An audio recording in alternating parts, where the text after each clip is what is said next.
Hello, Midnight Coders, and welcome to a new exciting series.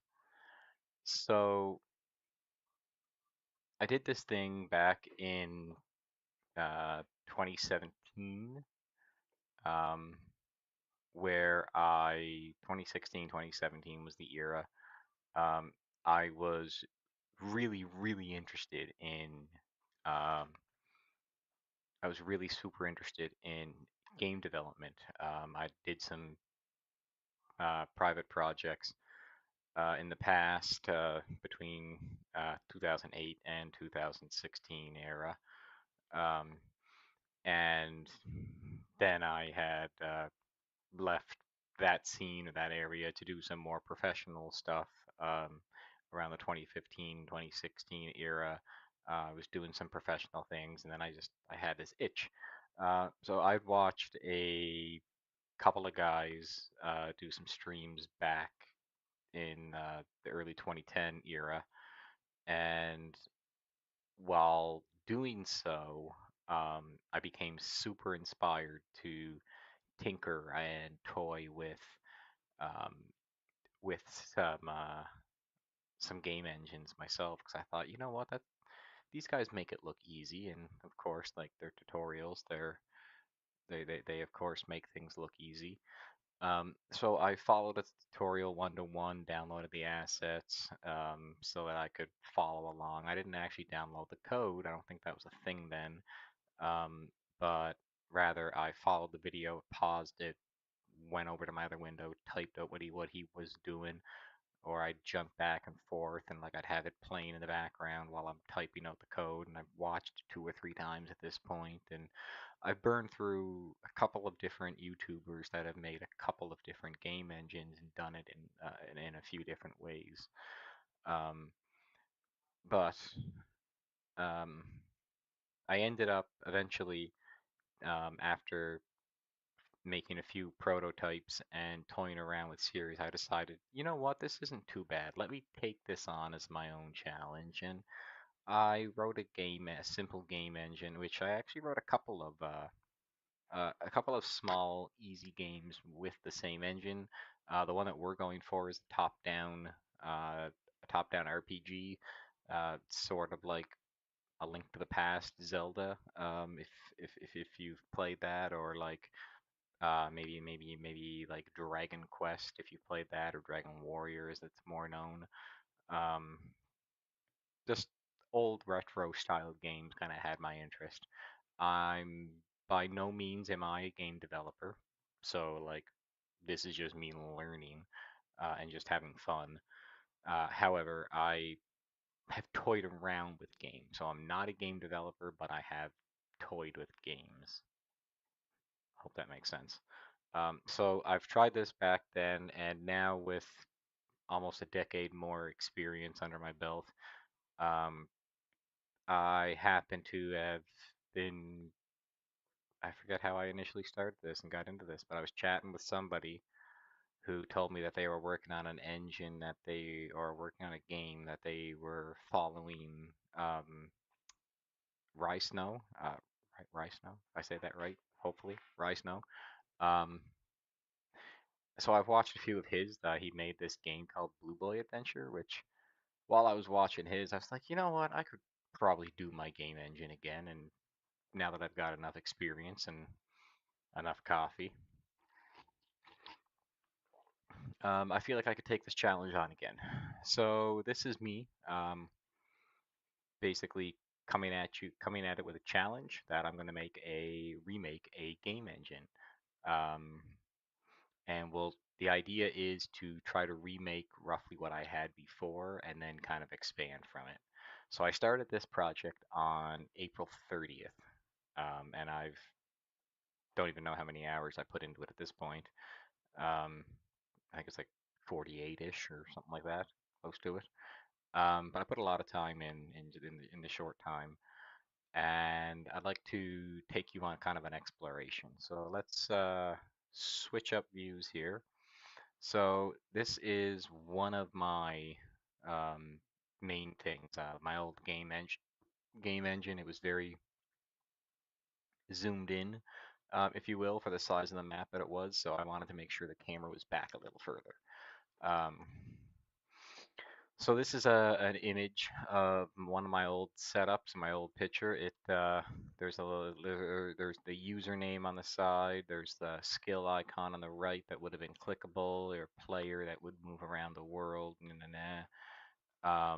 I also had some other stuff here, like such as we had the ability to have an inventory with some items, and you could equip them, you could click on them, or right click on them even, and there was an equip option where you could uh, put it in its right spot, and it would reflect the stats. Um, the objects also had a right-click menu where you could chop, info, examine, cancel. I'm a RuneScape player, so I kind of have a very similar style of that in mind as I'm going through this.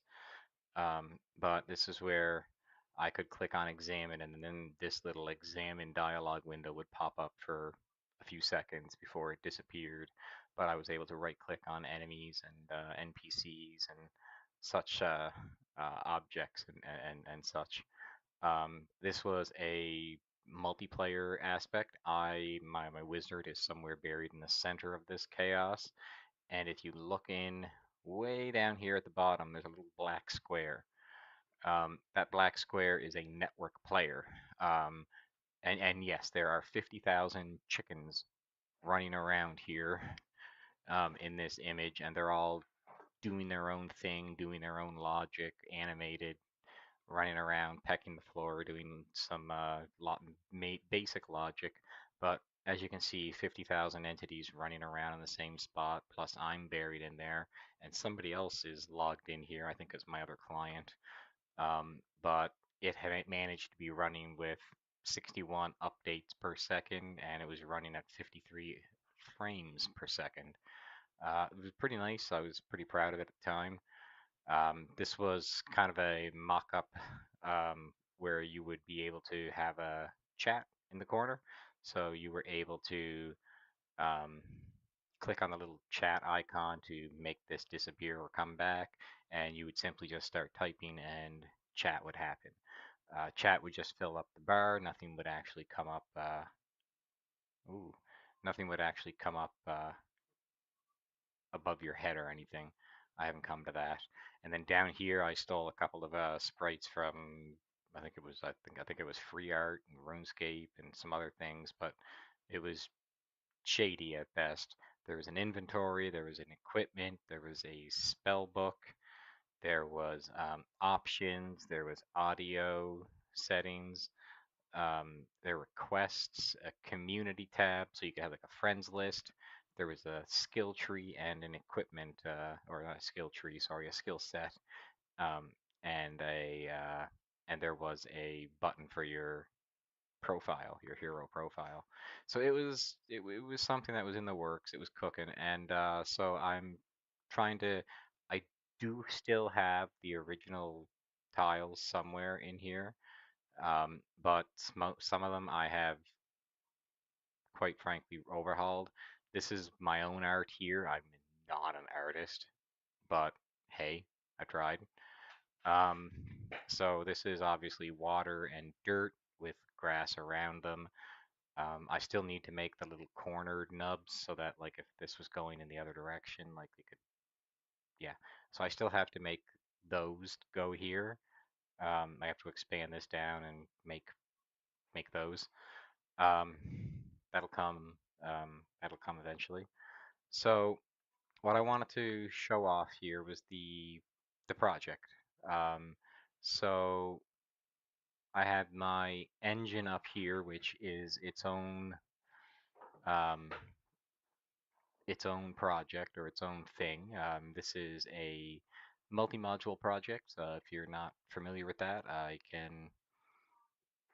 It's just a project that has a project inside of it. It's kind of basic. I can do a video on showing you how to make them. But all right, well, if you're ready to explore the code with me, make sure you've got that full cup of coffee. and we'll dive on in. So I'm trying my best to separate this because I want the engine ultimately to be this um, jar file or something that people kind of just import in their project like a regular dependency and then they just build it out. So the way that I'm doing this here is that this up here, I realize that it's probably small to see, but this first project is the Midnight engine, which is the game engine itself. We have the source here, and then this source file here is the playtest or like the game that I'm using to test things with. Um, so it is very simple right now, and if I ran it, there's not a lot to it at the moment because again, I'm still very early stages. So I've got the menu here where you can do what you need to. Um, a new game starts you out. Shoot. Apparently my assets aren't loading for like the sides. That's interesting. We'll take a look at that as we go through. WASD is how you move. You hold in shift. You go a little bit faster, not by much. These houses are very, very small, and as you can see, collision is very hard to get into things. So I'm going to make these small rooms a little bit bigger, or I might make them into some sort of a figure, and then you enter into it, and it transitions you to a new map that is just a more detailed building. Um, that kind of seems like what I might do. I don't know. The game itself is just kind of a test thing. I'm more or less um, working on the engine right now, more so than the actual play.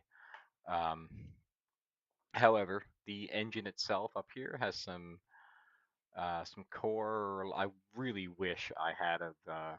I really wish I had a streamed this or recorded this from the get-go when I created it.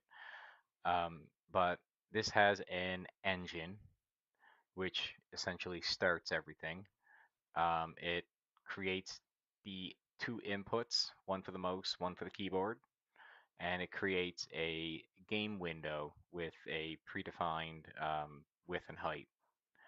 I also passed it in the title. I realized I could start this and like allow people to give it the game their own title, which I probably should do.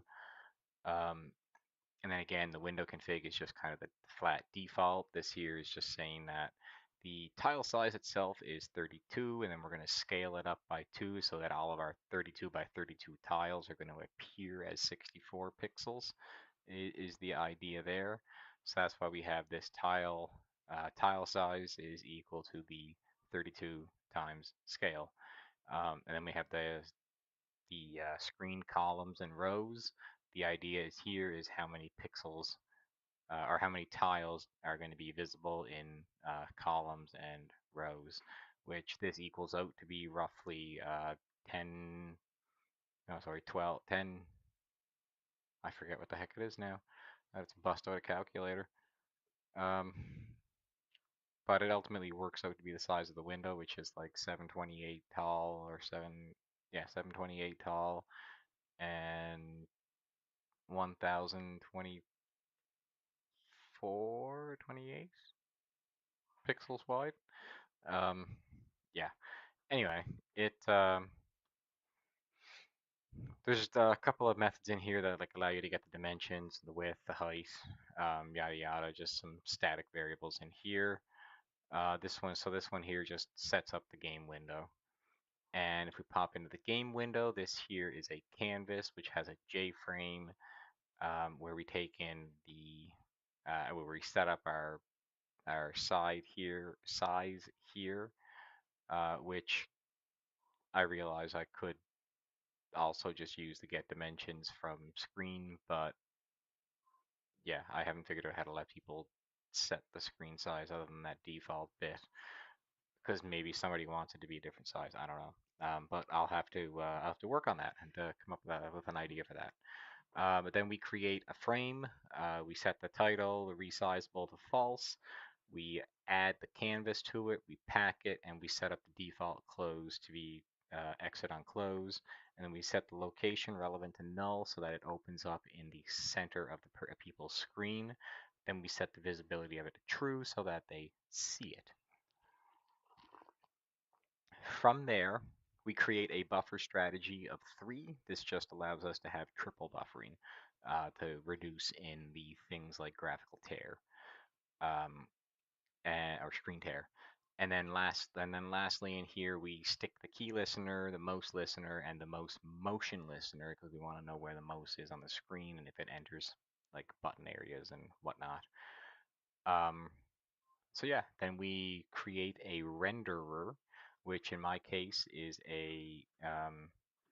under our graphics. There's a interface for renderer because right now I'm using just a pure Java 2D rendering. So you'll notice here that we have a cat just went wild. You'll notice here that we have things like the canvas that we're drawing to and the buffered strategy that we're using. And from here, when we begin, because let's go into the game loop. So this is kind of the heart of everything, the game loop. So we're rocking 60 FPS is our target. Um, yes, I am capping it at 60, even though it can theoretically run a lot higher. But I'm capping it at 60. And our update interval is 1 billion divided by 60. Um, and then, of course, we have our thread, our renderer, and our input managers, as well as the game itself. Still with me? Okay, so now we're setting up a thread. The thread is going to be just the Midnight Engine thread. That's just more or less an identifier in your task manager for you. And then once we hit start, well, once we call start, we are going to turn running to true, and we're going to start the thread, which is going to kick off this run method. This run method is going to initialize the game with both input managers. We're going to have a delta of 0 and a last time of the system nano time, so like right now, and our current time is 0. So while we're running, as long as the current time is now equal to right now, this specific tick, if you will, and these are going to be running at basically full throttle right here because we're not really checking anything until the delta. So the delta is then going to be equal to the current time minus the last time, okay? And then we're going to divide that by our update interval so that we know how many times we've updated the game per second, basically. This will be our updates per second. And then we set our last time equal to right now, and we check to see if the delta is greater than or equal to 1, meaning, yes, 1 game tick has passed. And if 1 game tick has passed, then we're going to run the update on the game, and we're going to pass in the delta, which is, of course, how many ticks have passed since the last time, basically. We're going to then update the input. We're going to begin the renderer, so that's going to jump back into here, or in our case, Java 2D, where it's going to create a graphics 2D object out of our buffered strategy, and then we're going to set up a black background, and we're going to fill it just a big black screen, basically. And then from there, we're going to set some rendering hints to disable anti-aliasing or aliasing, however you pronounce that. We're going to disable it and turn it off because we just don't want it right now. And then um, from there, we're going to render the actual game. So this is where we take the game and we call it the render tick so that we pass the renderer in. And then from there, we then end our renderer, which of course disposes it, shows it, and then we resync the toolkit, which is just like the most, basically, or not the most. Um, how to explain what the toolkit is? I can't really think of how to explain that right now.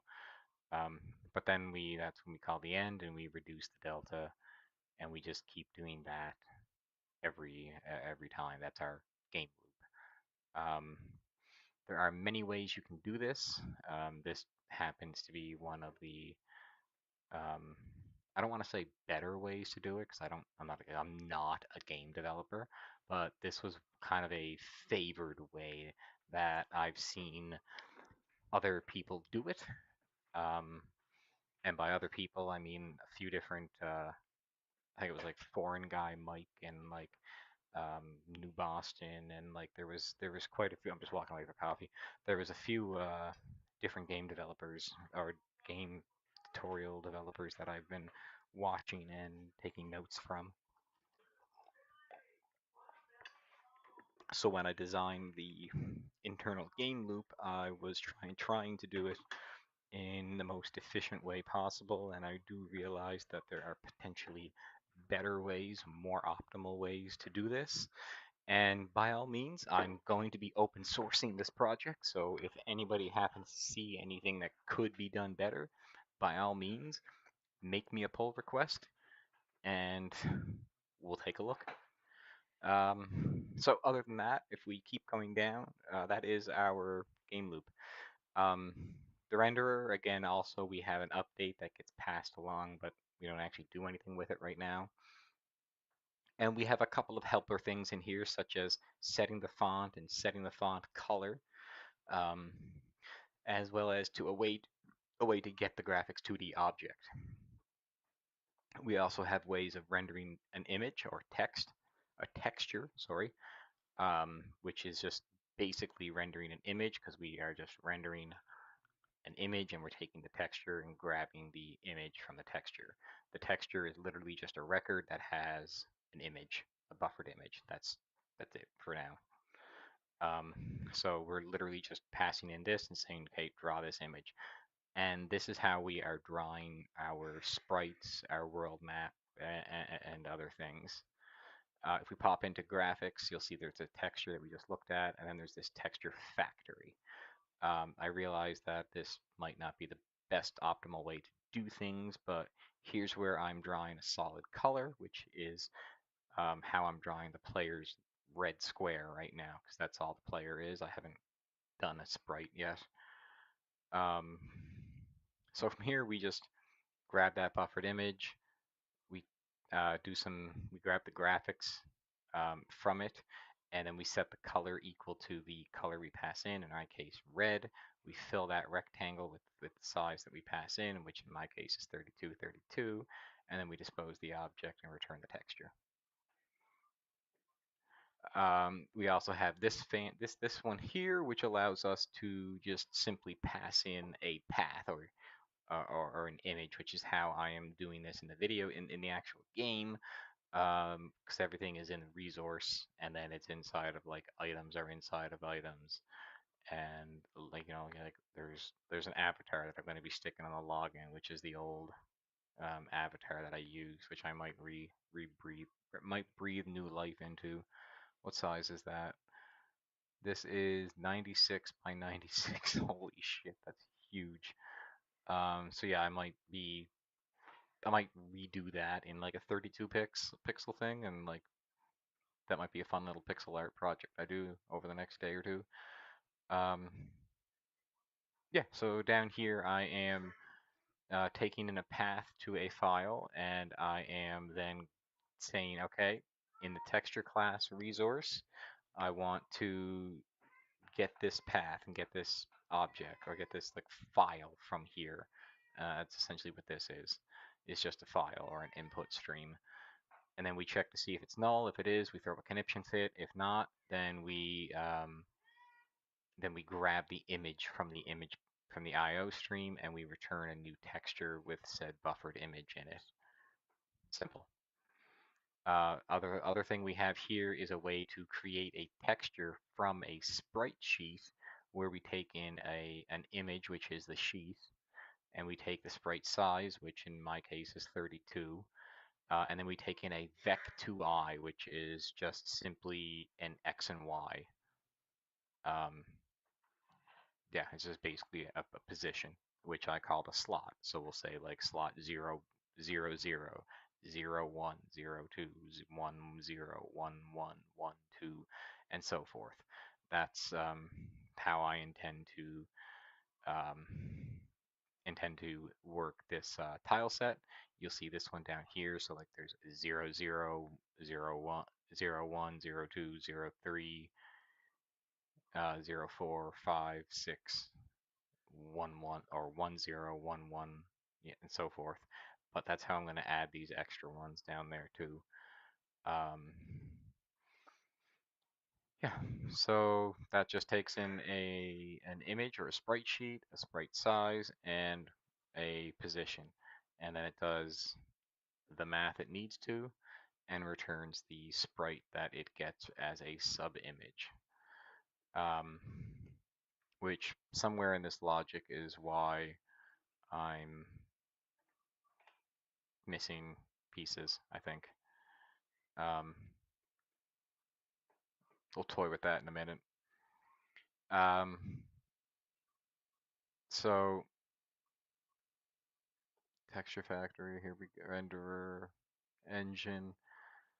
So we also have the camera, which follows the player around, which I'll get into when we talk about movement. There is the entities that we have that I have in the engine, the mouse and keyboard input. So right now, it's basically configured. This is just listening to keys, um, and its implementation does a check to see if like key is pressed, for example, up. So this is on the login screen. This is how I use the key input manager to see if the player hits up or down.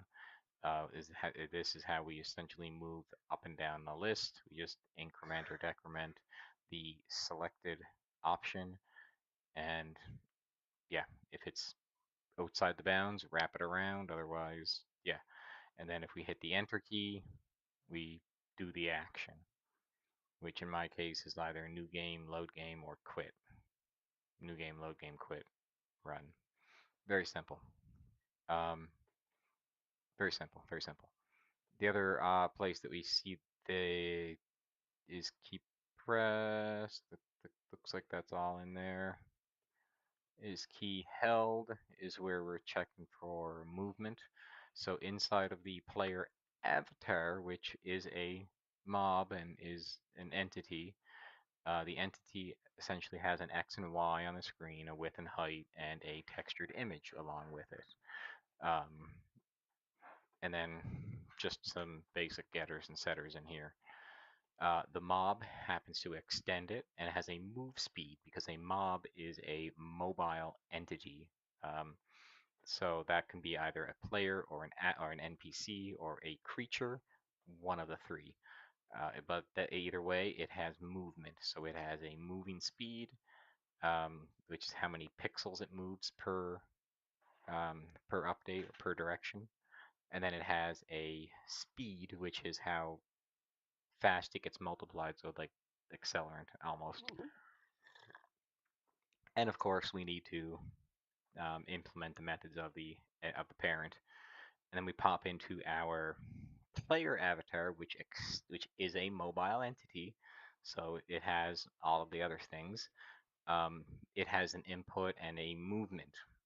Now, movement, it simply moves the player, and it has one implementation, which is in my game, because I want the person to be able to implement how they want to move. So in my case, I do it um, by pixels, and I just simply move them. And I got some bad logic here for checking to see things, because when I initially wrote this, I wanted to make tiles a solid thing. So like a full tile is either blocked or not blocked, or partially blocked on some edge. Um, so what I need to do here, um, my block is checking to see so long as the collision flag doesn't have none, or and my collision flags are basically none, and then there's like the north side of the tile, the south side of the tile, east or west, west or east. There we go. But the idea is to see um, if it's anything, or maybe I want to make it so that it's kind of like a walled path, but you can kind of go through it. It would be like I wanted to add east and west to the um, to it. So I would use like combine to have more than one more than one flag basically, because it looks at the masks, which is just a bit shifted variant of one. So yeah, so this needs some extra logic in it to do better, essentially with collision detection. But for now, it works. It's very basic. I can't stress that enough. It's very basic. Um, I mean we will throughout this journey make it better. Now that is my movement. So the player avatar does have movement and the game map. They also have the game map that they're associated with or that they're in. So, and in here we just set up some defaults and then we set the texture to be that of the solid color, which you'll see is where I've got this. And why I don't just have this as width and height, I don't understand. But there we go. Now it's fixed. Now, this again could be done differently, but it's not. Here's my movement logic here. So if the input shift is held, we make the person move slightly faster. Otherwise, otherwise they're running around at 3. Now I might add something later, like a pair of boots that makes you lighter, or I might add some sort of agility, where the more agile you are, maybe you'll get slightly faster. But for now, this is some basic stuff. Then I just simply say move. And when I call move, I also ask the camera nicely to follow my target, which is the NPC. So the NPC stays in or the player, sorry, stays in the center of the screen. Um, Keyboard input is just a matter of checking if things are pressed, released. This is just an interface for the actual implementations of it, which are inside the game code that I'll dive into soon enough. All right, so that about runs through that and most of the rendering. There are UI components in here, which you'll see is like there's a UI action, which gets used inside of a UI button. What cat is playing with plastic? Sorry, spastic everywhere. Um, so in like a UI button, for example, which would be like one of those things in the bottom corner that you can click. Um, we want to know if the mouse is inside of it, if the mouse has been pressed, or if the button has been pressed, or if we are ignoring the press. And then we have the icon for it. So in here we pass in the mouse handler for everything so that we can check down on actions. And why is this? Yeah, just is blank. Come on.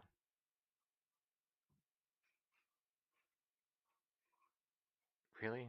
That's what you wanted to switch that to? Jesus.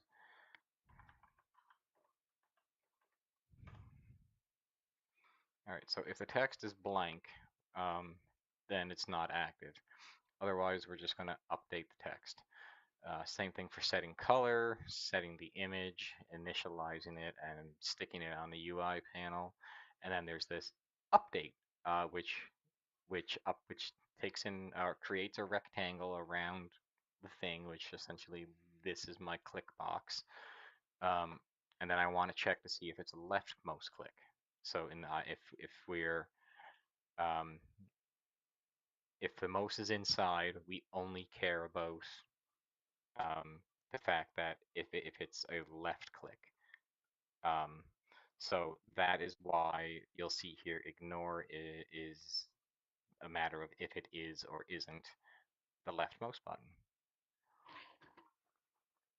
And if I'm not inside, then I flag the button listener as entered, meaning that my mode is now inside of it.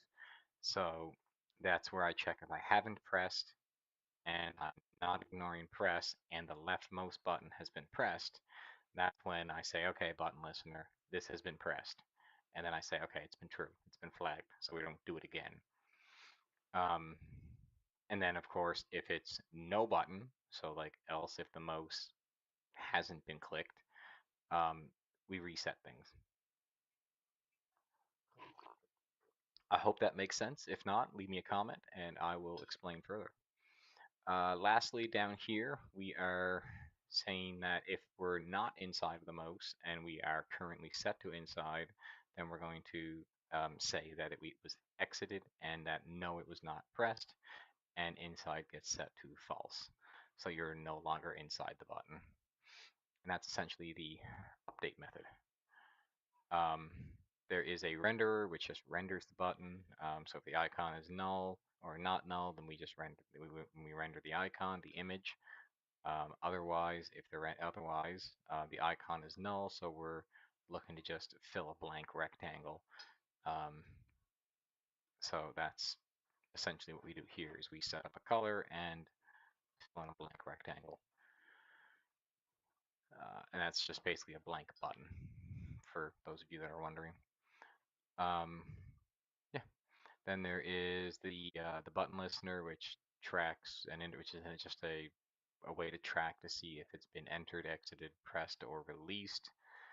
There is a component, which is essentially the parent of everything. So this one here has why are these the way they are? Public things should be on top. Okay, so we have um, our position our position of the component, our size, and our offset. So the size is like how big the button is. The offset is the X and Y that it gets put to. So like there's the position on the screen, there is the size of it, and then there's the offset for, I believe, the text. Um, so, which for the most part, when we initialize things, gets set up to just a blank vec, which is just a 0, 0, so up in the corner. Um, and again, we just have whether or not the component is active and just some basic updates. We have a label, which extends a component, and the label can have a drop shadow, which if it does, we just simply offset some black font to make it look a little bit like it has a shadowy effect to it. Um, that's just something fun. We have a panel, which is a component that also has children. So a panel can be like an inventory panel that then has buttons, which are slots, if that makes sense. Um, and then from there, again, we just simply have some rendering and display possibilities. Um, I don't know why this has a player. I forget why I had that. I forget why I had the player. There's a progress bar, which you'll notice is like the health bar that I had on the top of on the top bar. Um, yeah, make it final. Sure, why not?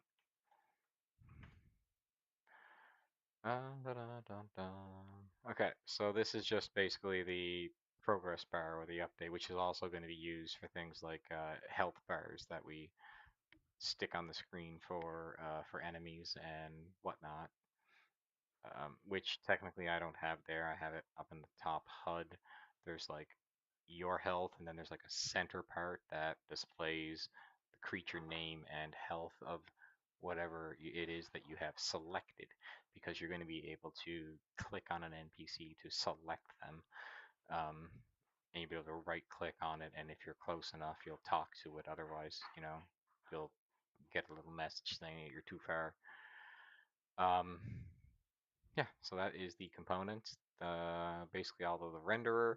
There is a scene. The scene is just basically like the login screen is a scene. The game itself is a scene. If I put in a character creation, it's probably going to be between the new game and the thing, and it's going to be a scene in between. that'll allow you to customize the character. If I were to implement, say, a pause feature for this game, that pause menu would be a script, would be a scene. So like scenes are essentially like, think of the you can think of the window being like a theater, and you want to set the scene for the performance or for the act. So like one scene is a login. Here's how we do that. One scene is a game. Here's how we do that, and so on. So here we handle on load. So like what happens when the scene is loaded, what happens as we update it, what happens as we render it, and then when we leave the scene, how do we handle unloading our resources, just to clean up, just to make sure everything's clean. Um, so then we have this system package. Um, the system package is just basically the movement system, which I did initially have all of the movement in here, and then realized that no, not every game is going to be WASD movement. So I extracted it and I abstracted it so that I could have the actual video game um, handle the logic um, of movement. So that way it went, whoever it is that's designing their own game that's using my engine for whatever reason, they'll be able to um, implement their own movement, so to speak. Utilities is just the vec2i, which we saw is just a simple position on the screen. Um, and you can add vectors to vectors, so it just increases. You can add to the x, add to the y. You can get the distance between two vectors. You can see if one equals the other. And then we have getters for basically x and y of different frames, depending on how you want to word it, depending on what the vector is. If it's something you're using for a width or a height, um, yeah. Um, then we have setting x and y, set x, set y, and just with returning vex. So like, yeah, it's a utility class basically to hold parameter two integers, x and y. Um, the window is the game window, which I went over at the beginning. Window config, again, I went over that in the beginning as well. Then there is the world. There's a loader and then there's a tile. So I have a map loader, which just is, again, it is just an interface, or not an interface, but it's an abstract class. Um, and I have one implementation of this, which is a PNG map loader. So it loads the image from an image, or it loads the world from an image. When did I learn that? I'm sorry, I might have missed that. Might have missed you. What do you mean? When did I learn what?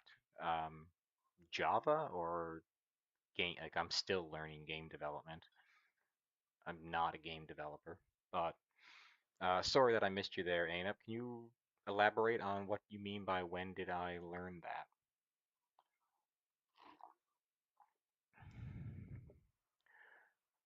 So I also have the map loader. We also have a game map, which you'll see is this is a fixed size in the engine of 32. When I don't have a way to set that externally, so like if you wanted to make a 64 by 64 tiled engine, you're kind of screwed until I make a better way to do that. Um, sorry.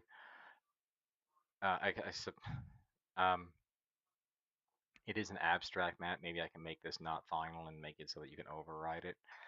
I don't know. It might be a thing. So when we render the map, we take in the width and the height of it.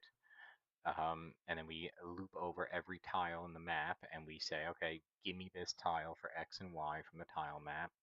And if it's not null, grab me the world X and world Y. And then we're going to get the screen, which is going to be the offset, um, which is the offset of the world X minus the camera, because essentially the camera is fixed and the player is fixed in the center. And then when we move, the map itself kind of moves around the camera, if you will. I don't really have any illustration of it, but if you were to think of it like layers, there's the camera right here. There's the player kind of in behind the layer, which stays fixed in the center, and then there's the world map. There's also like entities and objects in there, but then like at the base there's the world map.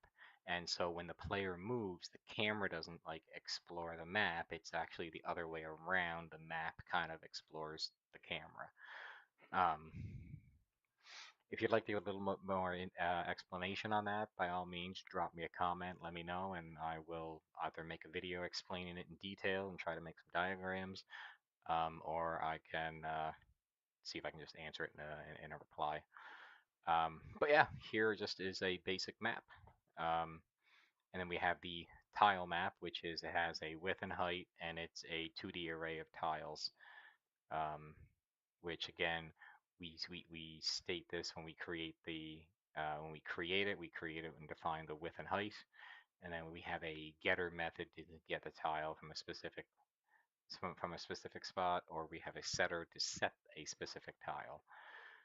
Now, that is basically the engine itself in a nutshell.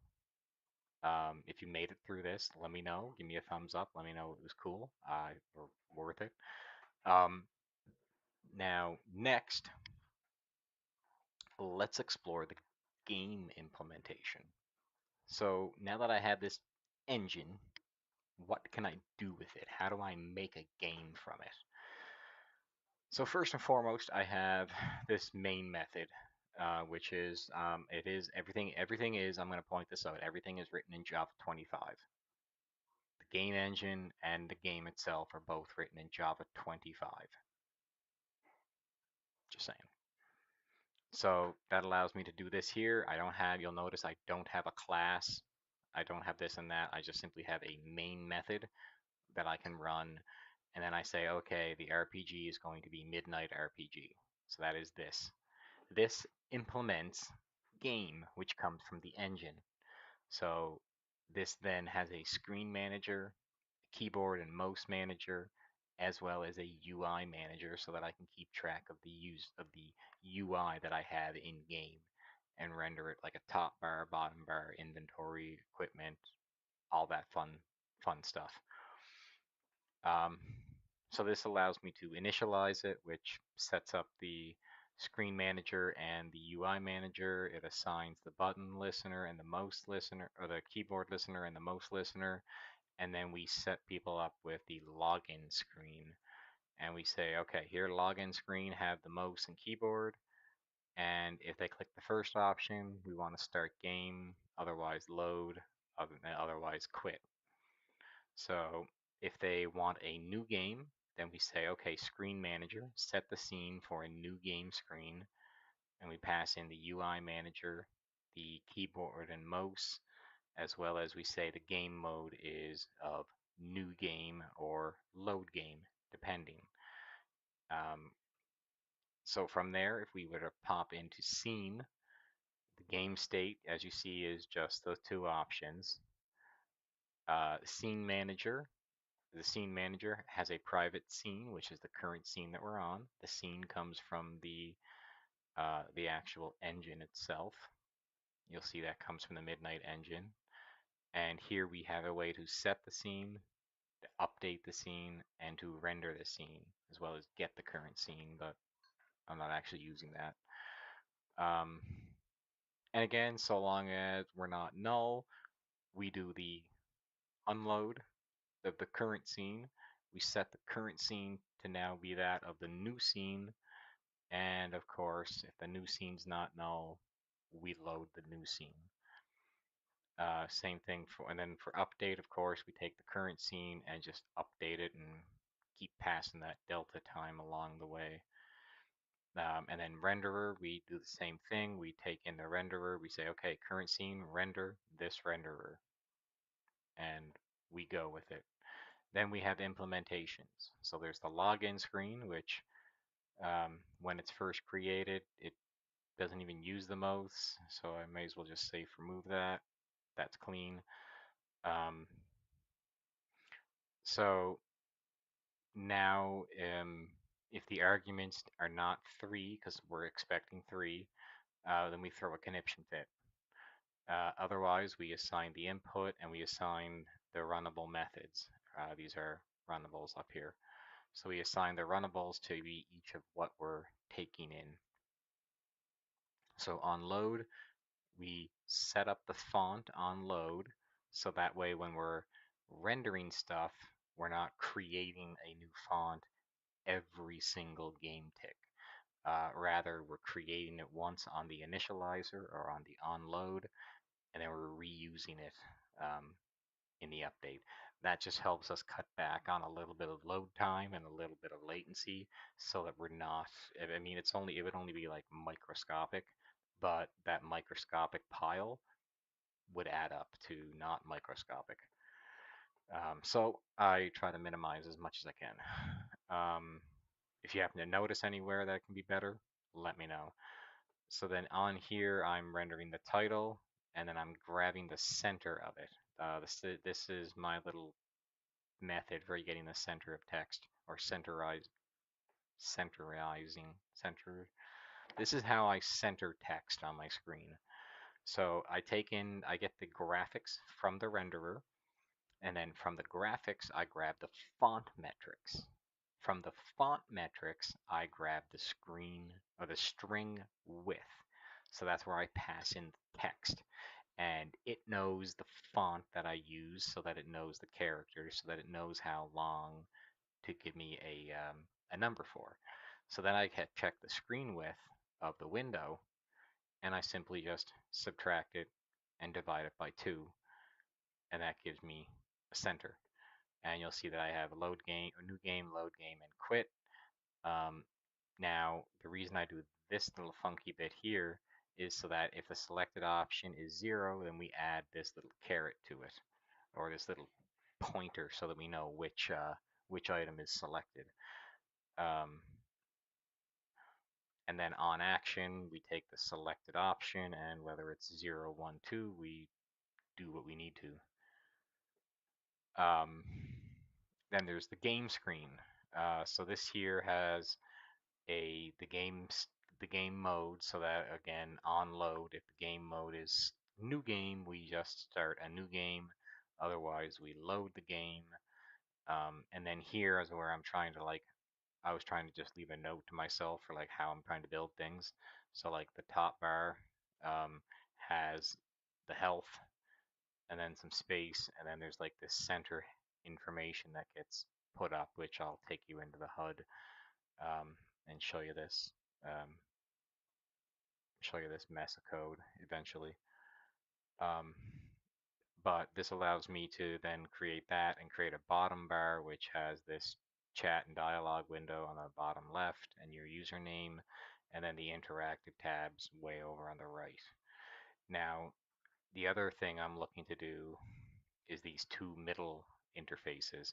So anything that is centralized, such as like your bank, your storage, your equipment, and your settings, are going to be up front and center. They're going to be on um, their own main hub, and I'm going to handle that in some way that I haven't quite figured out yet.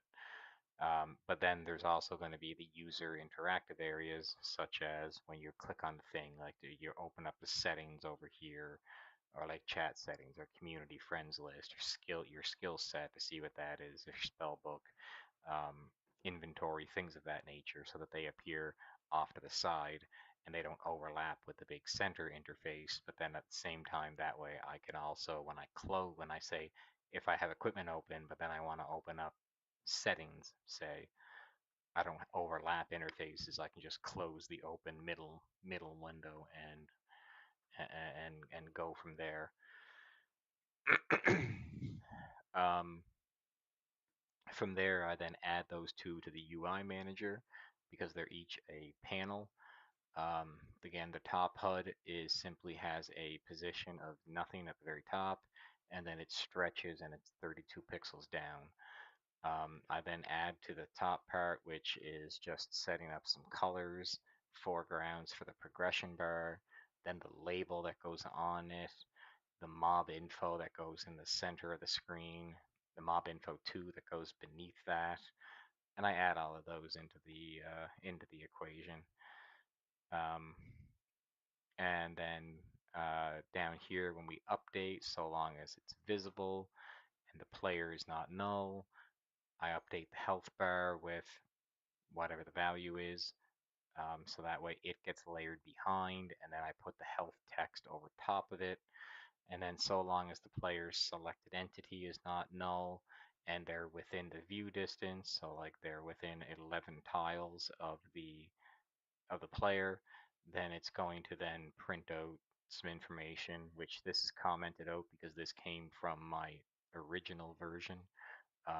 And I am just using the OG code right now to kind of guide me. Um, Back in here, the bottom HUD. This one's a little more fun. So this one here, the bottom HUD, is at position 0, and the width, and it basically stretches the width of the bottom. Um, and then I assign the player and the most handler to it. We add some things to it, which is the label, which is basically the username.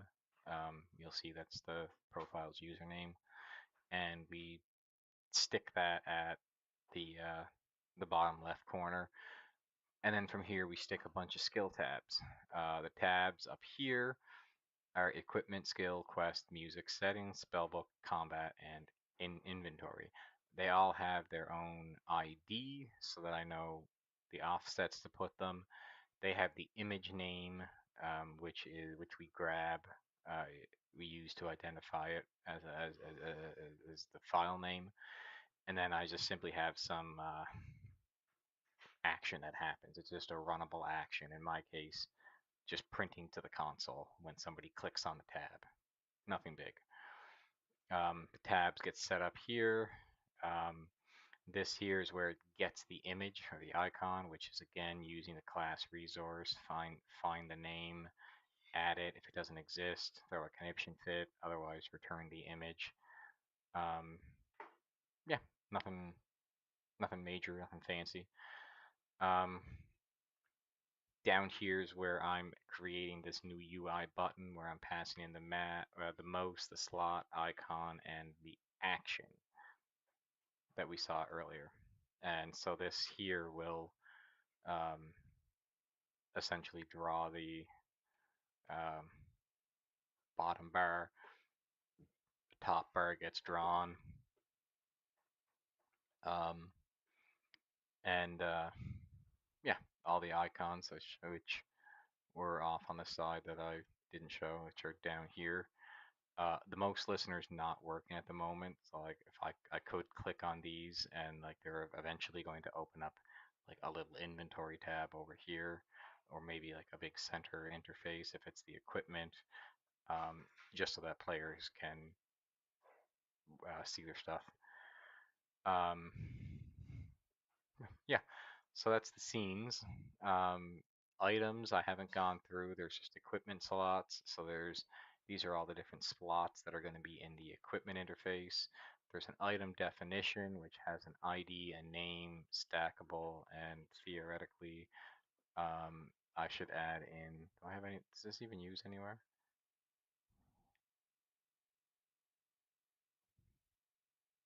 No.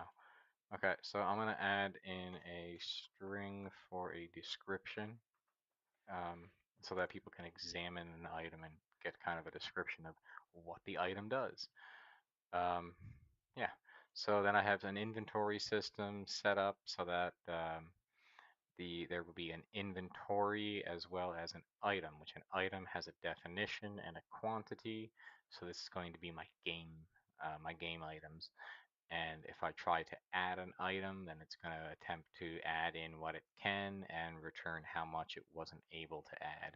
So that way I can check to see, oh, if I've added item yada yada and return is 0, then I know I successfully added the item. If I came back and I tried to add one item and I came back with a 1, then I know, okay, it didn't add. Um, or if I try to add, say, coins and I pick up more than an integer, so I pick up more than 2.1 billion, rather than losing the rest, I can then say, okay, I can leave the rest on the floor because X amount didn't go in, but I've collected everything. It's just a convenience thing that I thought about adding in. So the inventory contains an array of items, and it does have a capacity. So like a backpack will have 28 slots, for example. Um, you can add a new item, which will go through the capacity, find the first null slot, and stick the item in there. Otherwise, it won't. I can get an item from a slot. I can get the capacity, and yada yada. The backpack extends the inventory, so this is again 28 slots, which is going to allow me to make a 4x5, I think. I think it is 4x5, 4x6 um, inventory. Uh, Equipment is not an inventory, but it does have a map of. This does have a. Whoop, does have a map or an enum map um, that contains the equipment slot and an item. So that way, if I try to equip an item, I need to, I'll be first putting in a slot, but I'll be like, okay, I need to add some logic in here so that, or maybe I don't add the logic here. Maybe I add the logic somewhere else to see if the slot has an item, take it out before equipping it. I don't know. It's very early stages and bare bone basic. That's my containers.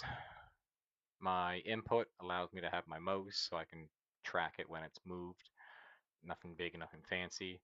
I have an assets loader here, so like my asset manager, I can call load tiles, which takes my tile loader, gets an instance of my tile loader, and loads my tiles.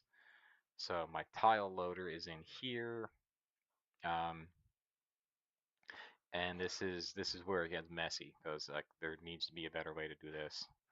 Um, but I have a way to get a tile type, get a tile texture, and then get a texture from a sprite sheet. So here I say, okay, give me this sprite sheet, and then I pass in, like for example, grass full here. Like these edges are these, and I pass in the grass tile, of course, all the way. But this just is where I define it, and I say, okay, this is the position in the sprite in the sprite sheet that it is. Um, So when I come down here, then I simply say, okay, this plain grass color, I want it to be grass full. Now, let me just try something.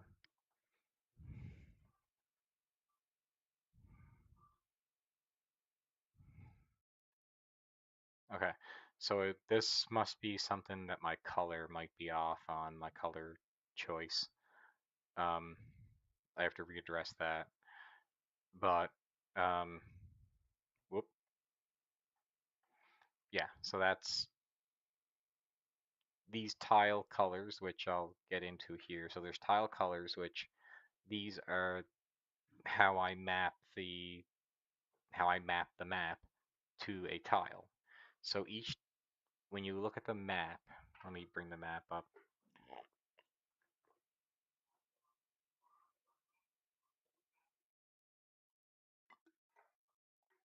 Okay, so when I bring the map up, every pixel in here is like we start the game pretty much here. And I'm assuming that because every tile, every color, if I was to, can I color pick? Yeah, if I color pick this color comes back and here's the color right here. So I would copy that color, go into tricolor, and I would stick that color into here. I would prefix the 0x, and then I would add in the 6-digit number that it just gave me, and then I would append 2 zeros at the end for the alpha. Um, Now, this might be why things are a little funky, because like, I don't know, I might have the wrong codes up here, or yeah, I might have the wrong codes or something. I'm not 100% sure. I'm going to have to readdress this. Um, but this is where we map up the colors. So we say this tile is this color. Okay, you with me? So now in here we say, okay, I want to register this tile inside of the registry. The color is this, and it is, and then we're sticking a new ground tile, which happens to be grass. This is just the ID, so how the registry keeps track of it. Um, and then this is, of course, the image up here that we've just snagged. Um, and yeah, there's a few little corners here that I haven't done yet that I have to do. Which they're commenting over now because they just don't exist. But it's something that I need to do. Um, yeah, so this is where I register all of my tiles. And this comes from the asset manager loading in. And now I have my ping to map. This is where I'm extending my map loader and I'm implementing my load map file. I take in the path, which again I use to get the image, and if the file is not there, then I throw a conniption fit. Otherwise, I snag the image into memory. I get the width and height of it, and I create a tile map with the width and height of about the map image that I'm passing in. And then from there, I look over the pixels of the RBG, which again, this might be where I'm getting some funky stuff, but this is where I say, okay, for each X and Y, grab me the tile on X and Y, or like the pixel on the X and Y, get me the RGB for it, and then I get the hex right here from the pixel. This is where I add the 0x, then I add in the pixel um, so that it goes to the eighth, because I'm trying to get the 8 characters. Um, yeah, and then I get a tile type, so I reach out to the tile color registry, and then I say, okay, get me this tile type for this hex, which comes back to the color code, um, and it pulls back. And if the tile's not null, if the tile's null, continue looking. Otherwise, add this tile to the map and then return the map. And that's how um, this gets loaded. So inside of my world, which is which is down here, I have a tutorial island, which is just what I happen to have called it. But this is where we say, okay, the map is at this path, which you can see by when I hover over it there, it tells me that this is the resource. It exists. It's 200 by 200 pixels. Um, does that say when it was created? No, that's the wrong time it was created. It was created back in 2016. Go away with your bad self. Okay, so yeah, so I say this is here, map loader, load the path, and then I say, okay, my width and height comes from here, and then I initialize the camera. So the camera is then the viewport, which is the width and height of the screen, the world's width and height times tile size, and that's where I throw the camera in to stick the camera in the viewport. Um, the tiles are there's just a world tile, and I only have a ground tile, and the ground tile has no collision set up with it. So now I can set up things like water, walls, yada yada, and um, make those fully blocked, and then I can make other tiles and make them partially blocked or combination blocked. The Either way, the point is um, I'm going to create a bunch of tiles and stick them in here. Um, Now, my entity, um, I have a basic combat sort of set up. I've got an entity class, which simply has a world X and world Y, and then some update rendering and some getters for the X and Y. Now, this um, this extends or is extended by mob. Okay. So a mob is a mobile entity, so it again has a move speed and a speed, yada yada. And then I come in and I say, okay, my player is a mob and it has a player avatar which comes from my engine, and then the stuff, well, the vec comes from the engine. The other things come from um, partly from the engine, partly from the game, but it allows me to build up a player. Um, so I can create the player and their backpack, skill sets, and all that stuff, and I can update them. So if they have run, if they hold the shift, make them run faster, yada yada. And again, this is also where we tell the camera to follow the player, because I'm implementing move logic here rather than, or like I'm implementing it through the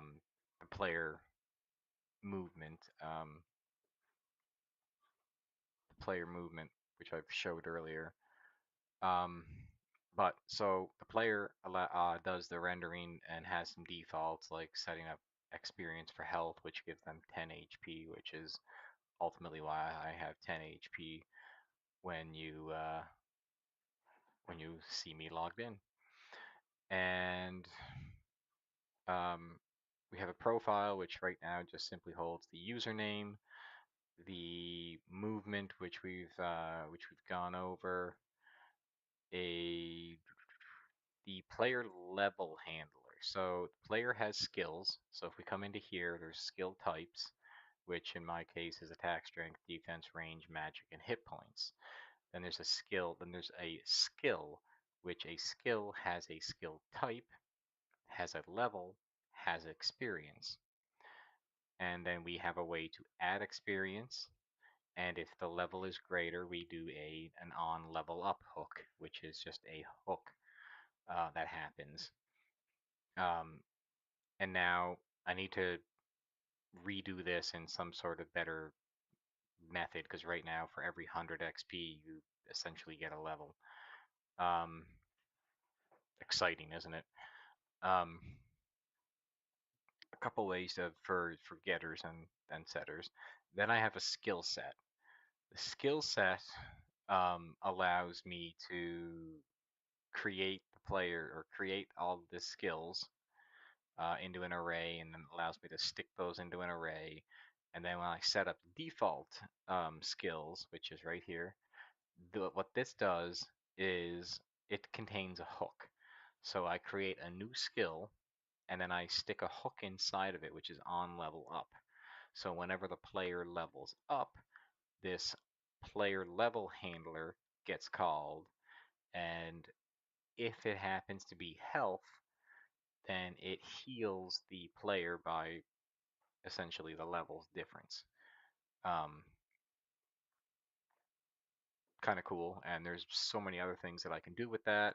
Whenever the player levels up any skill, I can do some fun stuff there. Um, okay, so that's the mob skill.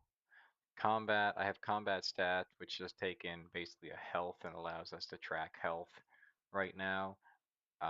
It's very basic. I have to add in, I've got a little to-do list over here where I've got to add in player sprite. I got to make an animated avatar so that players and NPCs can be animated. I need to make an NPC, make a combatant so that I can have not just an NPC might just be like a storekeeper, right? Whereas a creature might be something that I can fight. So I need to make two separate things there. Then I need to introduce combat, create some game items, yada yada yada, implement some fun stuff. Um, that's all some fun stuff to come over the course of the series. Um, what else is in here? Input, which is the most I went over. UI. These are the two. These are where the two interfaces are, and this is where the user interface manager is. Um, world. Again, I kind of went over that. I think I went over just about everything that's in here. Um, now, the only thing that I'm not uploading or like open sourcing is my assets right now. That's just because they're gonna change. Nothing is actually in like set in stone. So for now, you can. I am going to be open sourcing um, both of the projects. The link is in the description.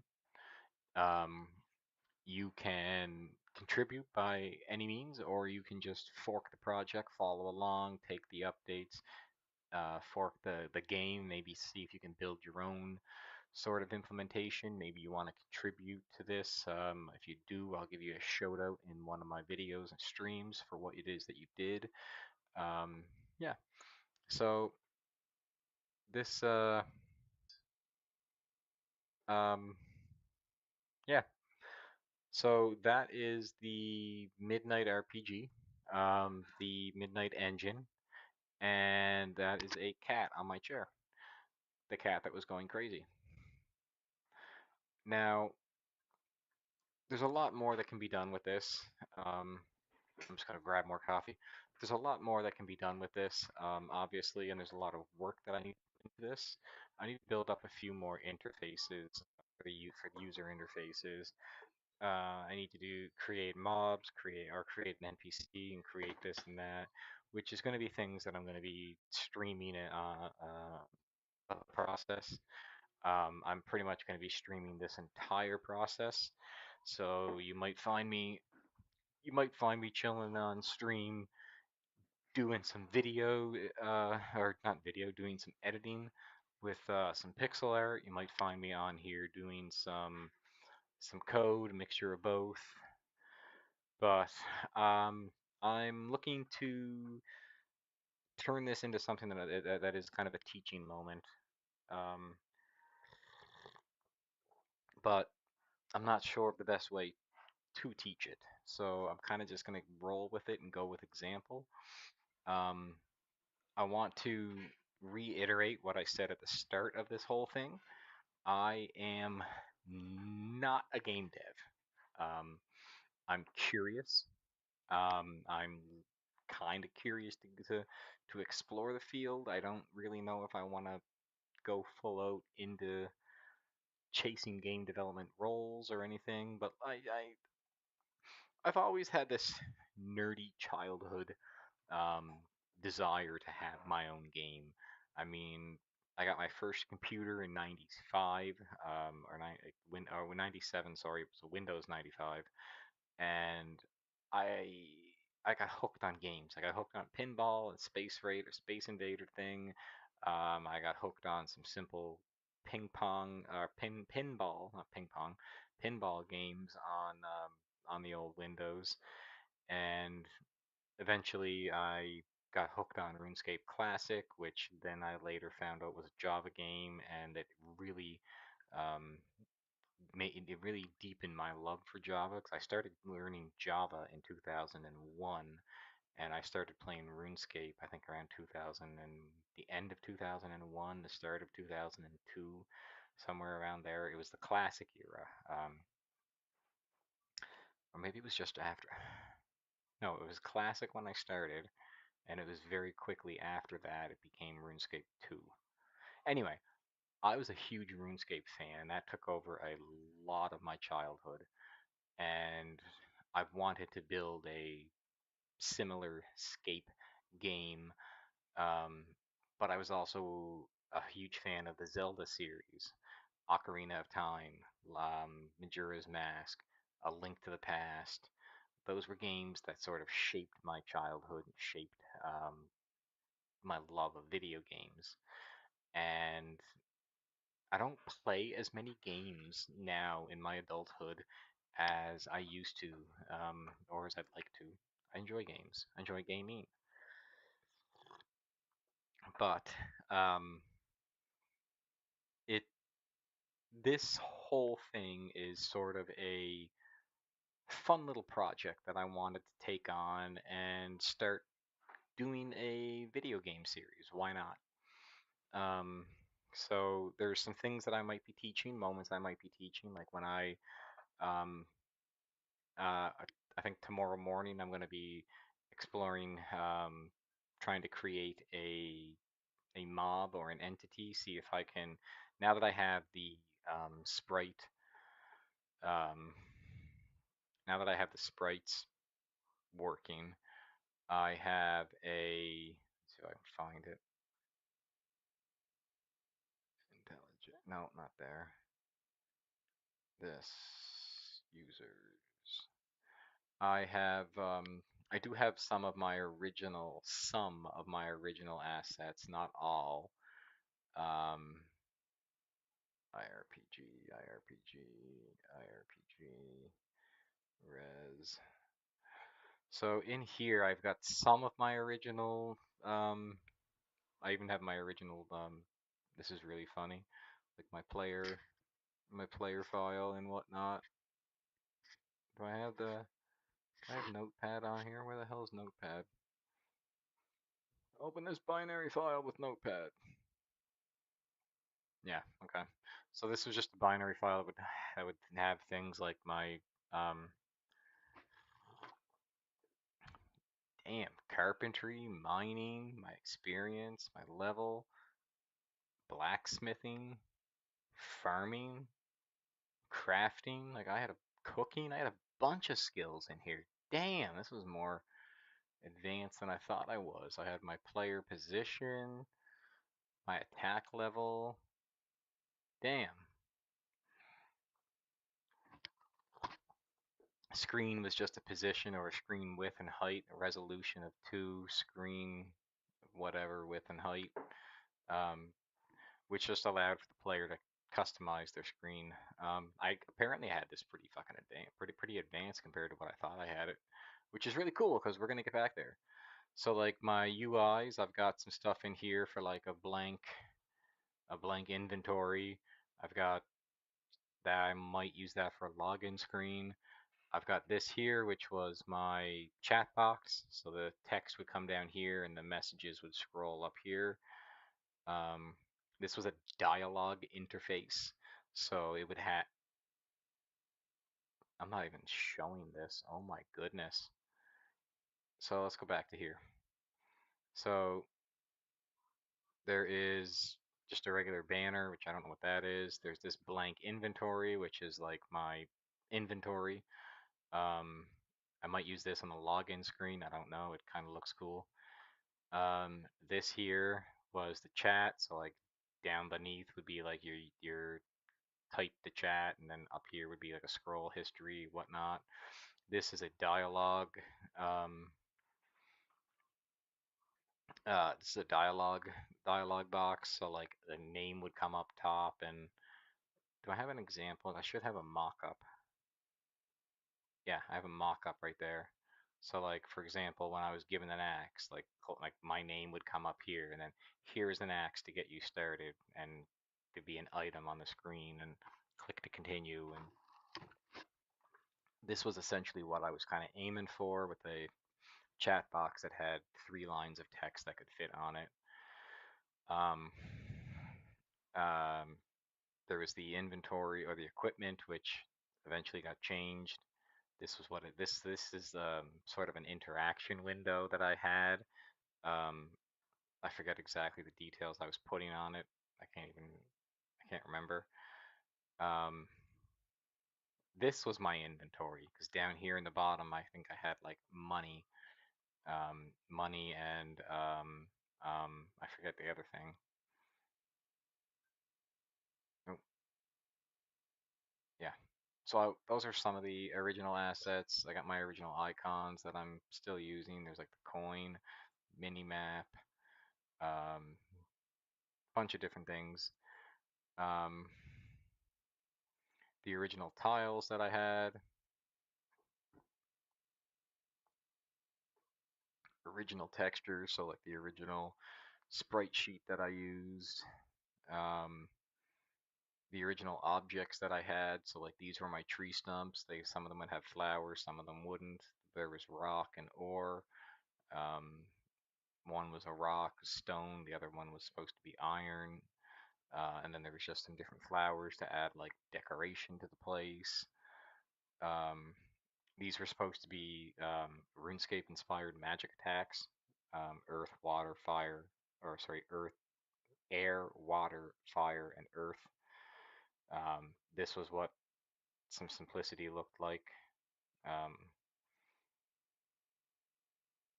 yeah, just different sprites that I had in there that I was working with. My my wife made this for me because I had an original wizard that you saw as the avatar way early on, the black wizard, black robed wizard, and then I had, of course, like this projectile, which was a little water attack, and then I had this arrow, which was also a projectile that um, that worked well. Um, I had a couple of NPCs, so you saw the famous chicken that was running around. Um, I had just a random faceless NPC, and I had a rock golem that would strut around. Um, so those were NPCs that I might be trying to bring back. Um, the different objects I had. So again, I had things like dandelions, a tree that could be cut, a rock, and the tree after it was cut. Um, I don't know if I'll be using any of those.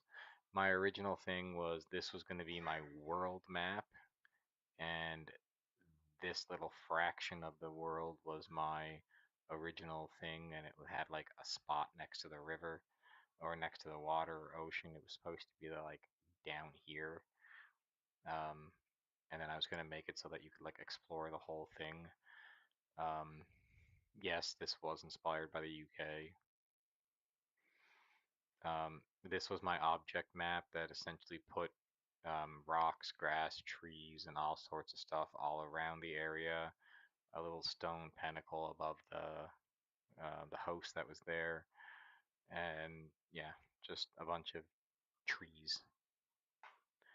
Um, items. These were a bunch of different items. I had the blank spot, dandelions, my potion, an axe, a pick, some logs, some runes for air, nothing, blank essence, um, fire,